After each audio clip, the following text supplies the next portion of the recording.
Welcome to Super Happy Dragon Lucky. The show will begin momentarily.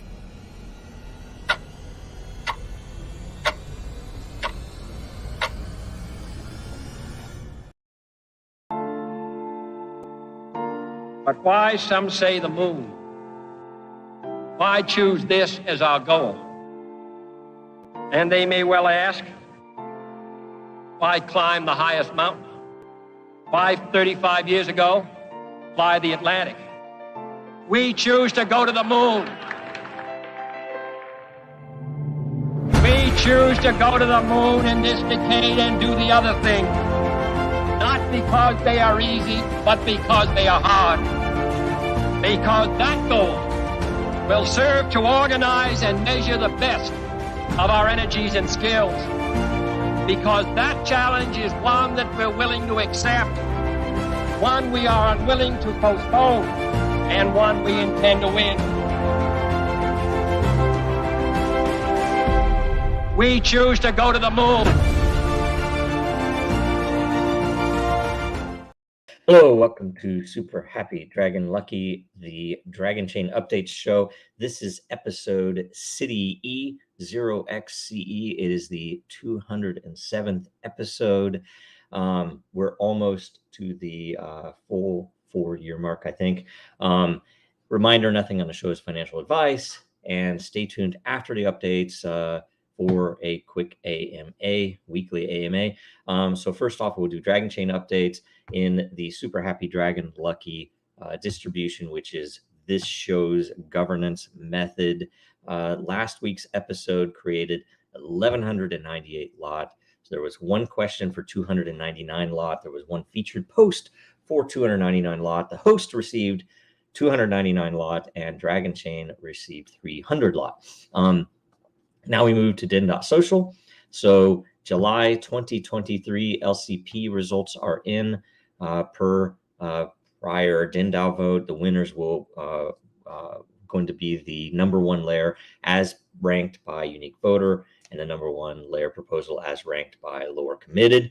The winner for both categories was the DeFi Lair proposal with 6.2 million lower committed and 34 unique voters. And so that's it'll create 6.2 million lot. Should be a pretty cool thing, but yeah, only one Lair created this month, and that's probably a good one, DeFi. As a reminder, denizens can purchase a runner-up Lair. So the first through the fifth runner-ups will be purchasable by anyone who has committed lore to that proposal. The first runner-up is 200, second is 400, third is 6, fourth is 800, and the fifth runner-up is 1,000 matter. And if any Lair proposal on the list has at least 8 unique voters, you can also purchase the Lair for 2,500 matter, or essentially have it created. So anyway, go in there and make check it out, see if there are any that you think should be created, and have at it. Next, make sure you join Dave next week at 900 Eastern, 1300 UTC for Coffee with Den. If you missed this week's show, go back and watch. It was on video games, episode 81. Usually good stuff there. I end up always missing. I keep wanting to come on there. I'm going to try to come on there sometime soon. And with DENDAO updates, join us later this afternoon for the weekly DENDAO call. It is 1500 Eastern, 1900 UTC. The agenda is already posted. Go in and let us know if there's anything that you want to discuss in the replies, or show up live and surprise us with a gotcha question. Now we'll go to the World Blockchain Roundtable update. In case you missed it, last week's episode was related to the Hinman emails. So go watch it, go share it. The more views it gets the first week, the more all the participants will get. And episode 113 airs today at 1100 Eastern, 1500 UTC. The topic is cryptocurrency wallets. Leave a blockchain related question or subject to discuss, so that you still have a couple hours left before, or maybe an hour left before that airs. So get on there. We refresh right before the show so you can get a question in. So that's it. So now we'll go to the AMA. Each participant in the AMA that gets a question, and I think we only do 3, the top 3 as ranked. You will get lot from the Dragonchain Lair. The same question will only be credited to your to the top voted reply, which reserve the right to revise and extend my remarks. And so the first question is from I am for I am. We've seen over the years many smart contracts were hacked. Some tokens were stolen from an inside job. Many great projects with outstanding utilities have been destroyed this way. So the Den security question is, can you speak to or explain how everyone's matter in the Den smart contract are safe from a hack or a theft from a Dragonchain employee that goes rogue? Okay, so the main line, and we do the same thing with Dragonchain because it's a hybrid system, and the matter is mined on the outside and yet tracked on the inside. So the main method we do that we do in some cases, I guess I'll talk directly to how Den works. There is a how do I say this? So the matter itself is withdrawable from a signed request from the server. So essentially, there's only an amount in there that you could pull out, and gosh, I'm trying to think the difference between it and Dragonchain because I've been working on the other system for a little while. I might have to get in there and answer later more detail, but essentially, there is matter on the outside on Ethereum, and you have to go to the system, and it has to be withdrawable only to the claimed wallet, and there are limits to the withdrawal capability for that reason. For this reason, for security, that and I can't remember the details on the limits. So I'm gonna leave this for a later answer and get something from the devs just to make sure I don't give you the wrong answer. But essentially, it's we work in lots of protections on that all the way through. But the mining algorithm gets your account credited, and it's a typical system that way. But I do have some things related to this in terms of the history and how often smart contracts are compromised. That the issue or one of the issues with and it's kind of an interesting thing because it's like a model flipped on its head for security, that the longer a smart contract lasts without compromise, the safer it is. But we've seen in several instances, including if you remember the DAO and a couple of similar projects that failed because there was a method or a pattern that wasn't accounted for, and someone just dilly-dallying around in the smart contract ended up pulling all the funds or burning them or killing the contract or various other things that were it was not an intentional interface. And so the interesting thing about Dragonchain smart contracts is that those interfaces aren't exposed, and it is admittedly a hybrid environment. So there are parts that are public and fully decentralized activities where you tend to put your highest level contract interfaces, the things that are very as simple as possible, kind of much the same as Bitcoin's smart contracts, if you can call it that.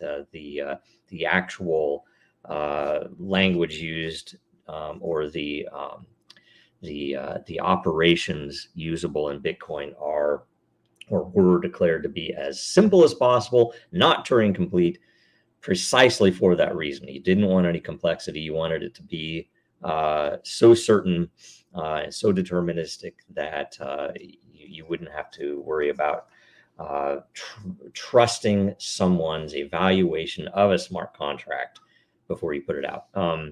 And, different reasoning and methods for Bitcoin to Ethereum, and much the same for Ethereum to Dragonchain, that various assumptions are made, that the model is set, that, Dragonchain is much more flexible, but at the same time, it's not as absolutely controllable for things like this, right? That, we have smart contracts, obviously, but it is definitely in a hybrid environment, and we interact with the tokens on the outside. So, if for example, the way best to secure the system would be if you have matter in there, not to sell it or anything, but to pull it out, because you could still get credited for it on the outside. Now, I don't, right now, it doesn't credit you for energy, but, you typically don't need, 30 or 40,000 energy at any given time.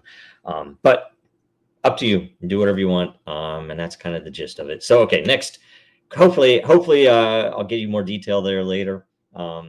Sorry, I've had a long week already.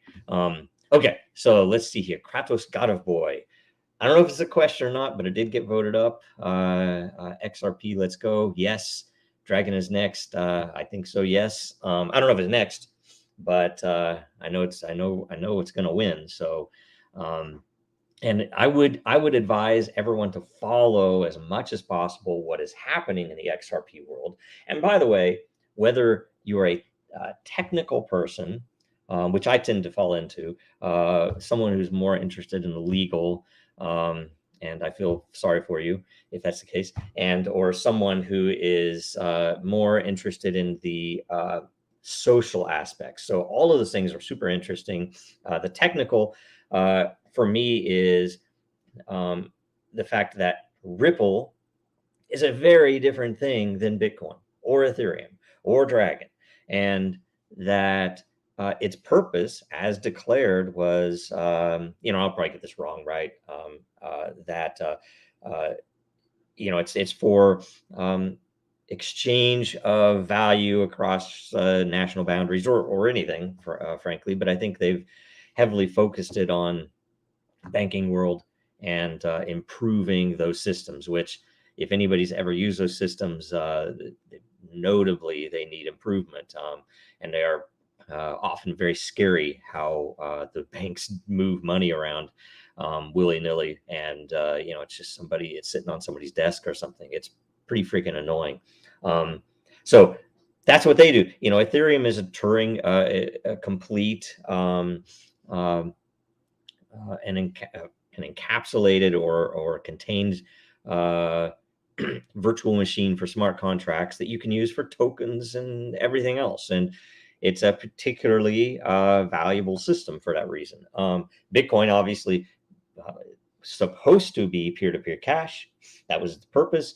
I think I've called it out that essentially its real purpose right now isn't even store of value, because that's you can make the case, and that's their intended, at least communities, accepted consensus on what Bitcoin is. Which isn't what it originally was, but I think the numbers point to the fact that it is actually best described as a mining consensus. That is, because that is the deterministic piece. Did you mine that block? Yes, you get Bitcoin, and the mining itself is the only thing that's rewarded in the system in a primary way. You have secondary and tertiary effects on increased value and on the scarcity itself, which is probably the best argument for store value. Dragon is a scalable to enterprise levels approach, architecture for integration of all of the above and anything else that comes up. That was the intent of Dragon. And we've proven that it's doable. We haven't proven that people understand that yet, or that people know how to do it yet, or that people have enough courage to build what needs to be built for the world. That's what Dragon's there for. And we have had, and even currently, several projects that are doing, I would say, notable things, both historically and if you're just looking at it from a systems viewpoint or integration or making certain capabilities possible.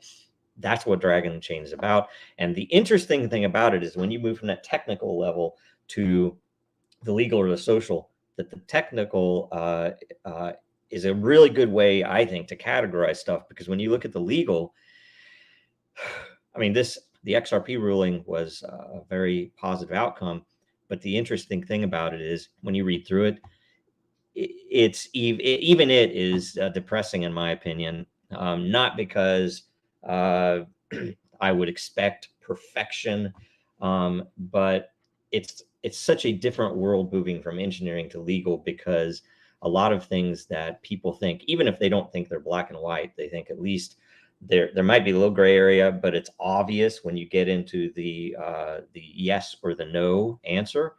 But it isn't. It is so absolutely arbitrary that you have two sets of legal teams or lawyers or armies that are battling with as much precedent and as much fact as they can put together and prove. And then the rest is opinion. And so you have these two opinions coming together. And guess what? The opinion of a third party or a jury is what comes out of it, that it ends up being literally just opinion. And that's what becomes precedent.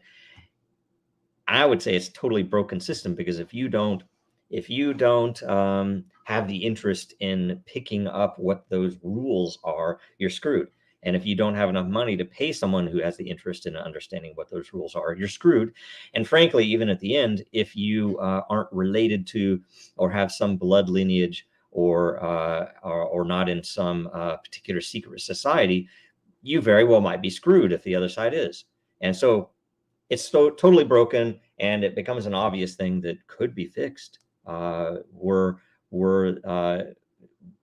Were there interest, and guess what? There is an interest, because the people who have that blood lineage and who have the senator for an uncle, or who have membership at a certain level in a secret society, already control stuff. Why would they want to move to something that would be more cogent, understandable for a normal person, and more importantly, deterministic, right? Something that you'd say, hey, if I do this and it's wrong, I'm going to get penalized this way.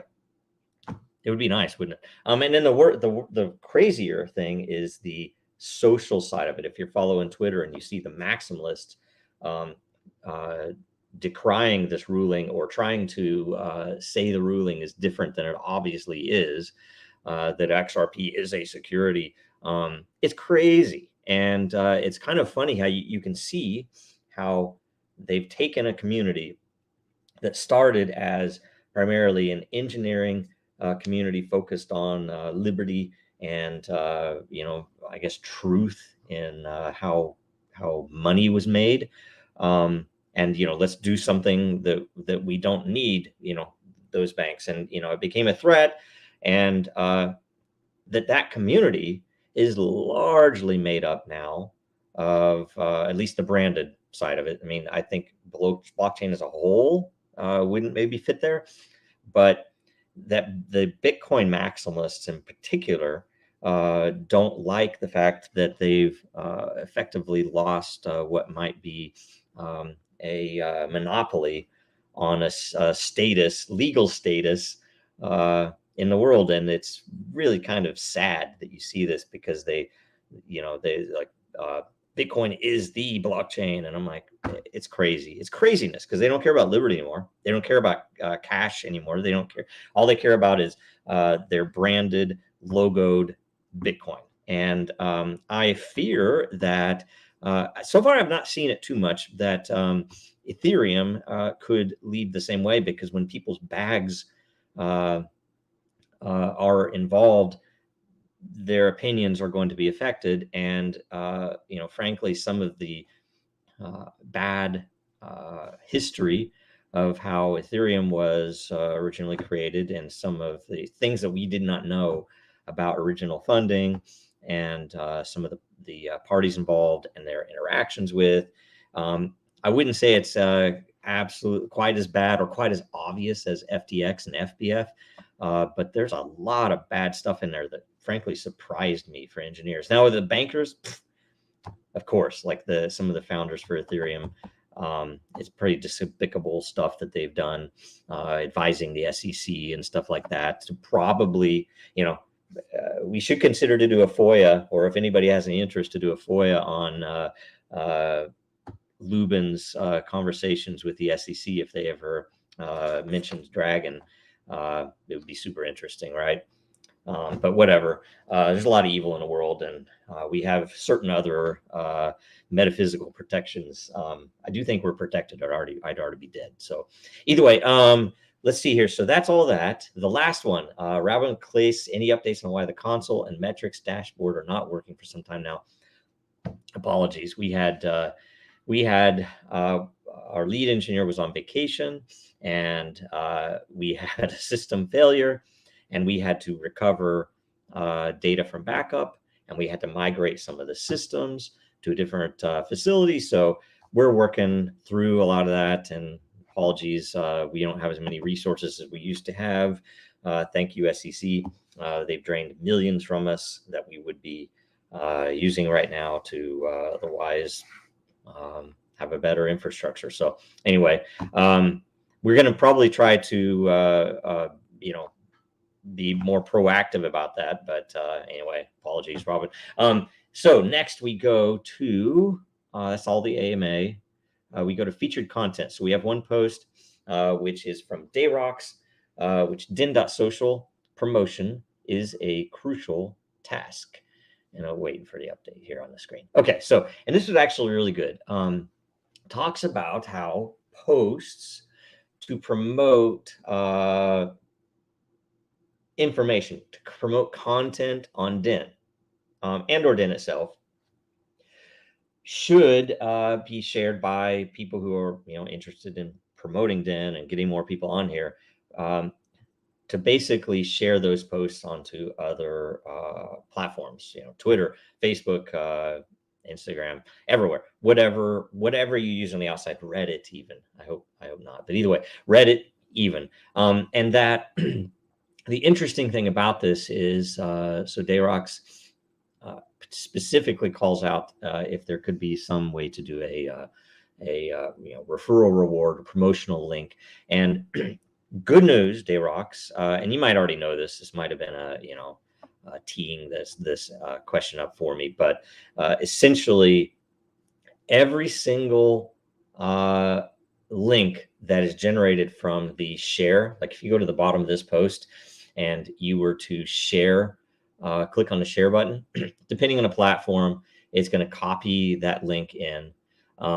And when you share that link at the very end, I can't remember what it, I can't remember if it's a ref ID. I can't remember what the actual code is, but at the very end is a code that is measured against your account, right? So essentially, whenever you put that link out there, as long as you don't edit the link or anything, and don't just share the link from the top, although it might be up there. I can't remember if it's up there, but definitely click the share button.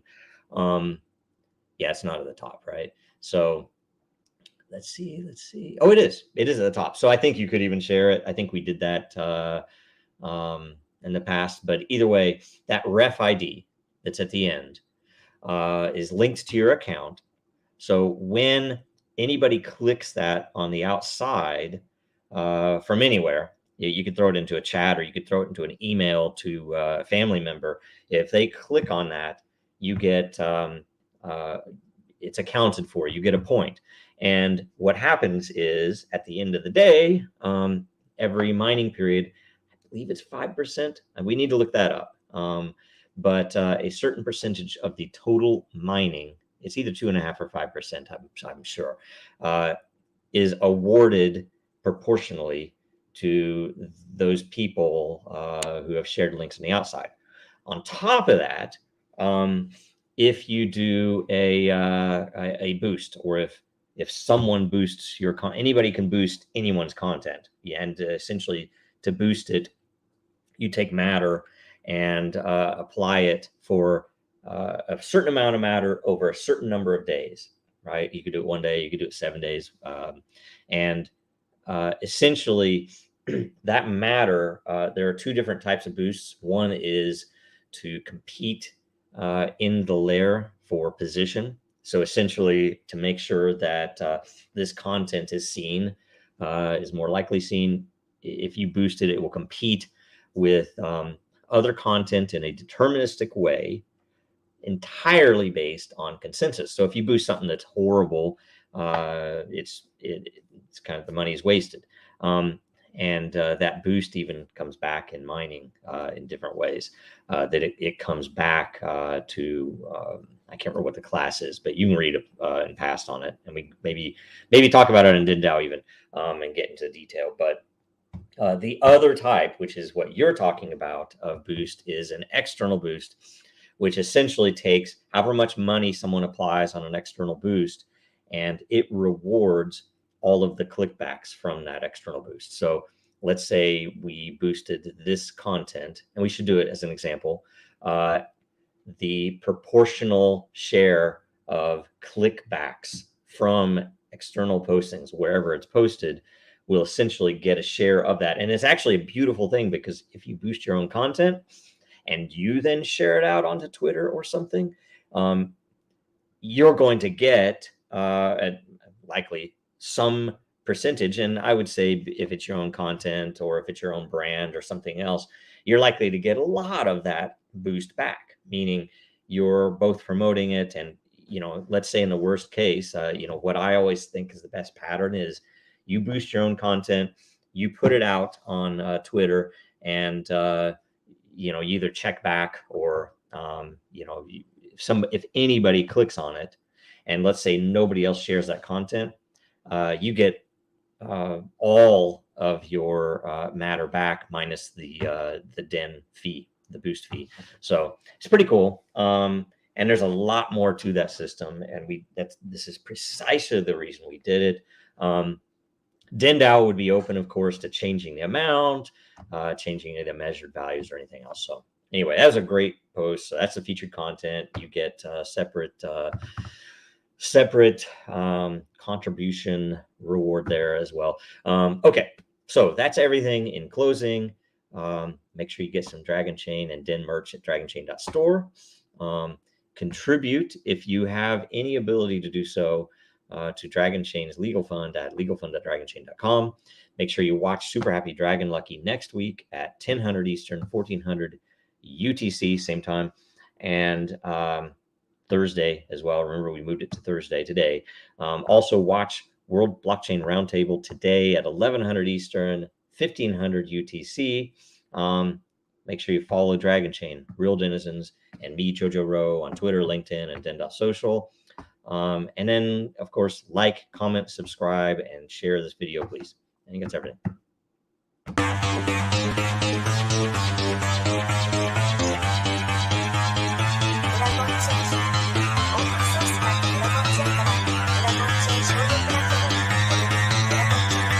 Because that goal will serve to organize and measure the best. Adaptable, all capital, label radical yet rational. A tactical approach is palpable if this animal is fallible, but that conclusion is laughable. So with for all detachable from the mandible, you see it now.